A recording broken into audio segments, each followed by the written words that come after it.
آیا نه ګوري کافران چې کفر یې کړی دی چې د ځمکه او د اسمانونه الله فرمایي کانتا رتقا وو دا دواړه بند بالکل په یو بل پسې فیوس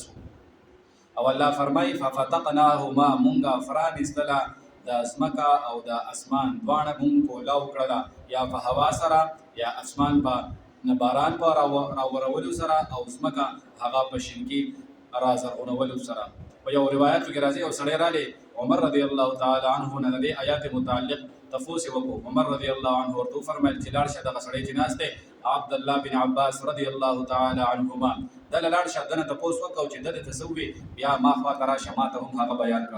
چې کله هغه سړی ته ورغلی عبد الله بن عباس رضی الله عنه ورته فرمایل چې د ځمکه او د اسمان دا دواړه بند وو د دې نه به باران نه کېدو او ځمکې به هغه شینکې نه راټوکولو. الله تبارک وتعالی اسمان کولاو کو په باران سره او ځمکه الله تبارک وتعالی کولاو کړه په هغه شینکي سره شینکي راختلو سره. او دا د عبد الله بن عباس رضی الله تعالی عنه د نبی علیه الصلاۃ والسلام دعا کړې چې الله د فهم او فوها د قرآن مجید ورکړي. دا هغه دعا د نبی علیه الصلاۃ والسلام و عمر رضی الله تعالی عنه دا تفوس د دغه سړي متعلق بیا هغه استوهم کو.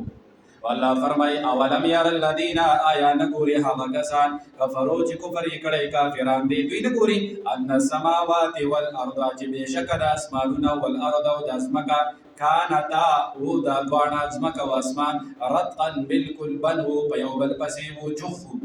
الله فرمای ففتقناهما مونږه کولاو کړه د ځمکه او اسمان دواړه یا ففتقناهما مونږه پرانستله دا دواړه یا په هوا سره او یا دغه شانتي هغه د اسمان نه باران راورېدل او ځمکه هغه شینکې راټوکول په دې سره. والله فرمای وجعلنا ګرځولې دې مونږه یا پیدا کړې دې مونږه من الماء د اوبونه کل شیء هر یو څیز حي ژوندې په اوبو سره اوبو له هغه دخل لري. حي معنا ځمکه بغیر د اوبو نه هغه مړوي لکه قرآن کې الله بار بار فرمایي چې ځمکه مړوي مونږ په باران راوورو او یا چې کوم حیوانات نباتات دي عالم اسباب کې دا ټول هغه اوبو ته محتاج دي او یا دغه شانتي مثال په تور د حیوانات دي یا انسانان دي دوی د بغیر د اوبو نه ژوندې نشي پاتې کېدی. الله فرمایي مونږ پیدا کړی دي مونږ جوړ کړی دي د اوبو نه هر یو څیز ژوندې یعنی هر چا د اوبو ته ضرورت دی او هغه ضرورت پته راځي. حشرات الارض ولې دي بوټي دي د فصلونه دي چې باران نه کېږي غنم کمزوري دا نور هر څه الله فرمایي مونږ پیدا کړی دي د دې ځمکې نه د هر څه د اوبو لپاره هر یو څیز د اوبو د اوبو لپاره دخل لري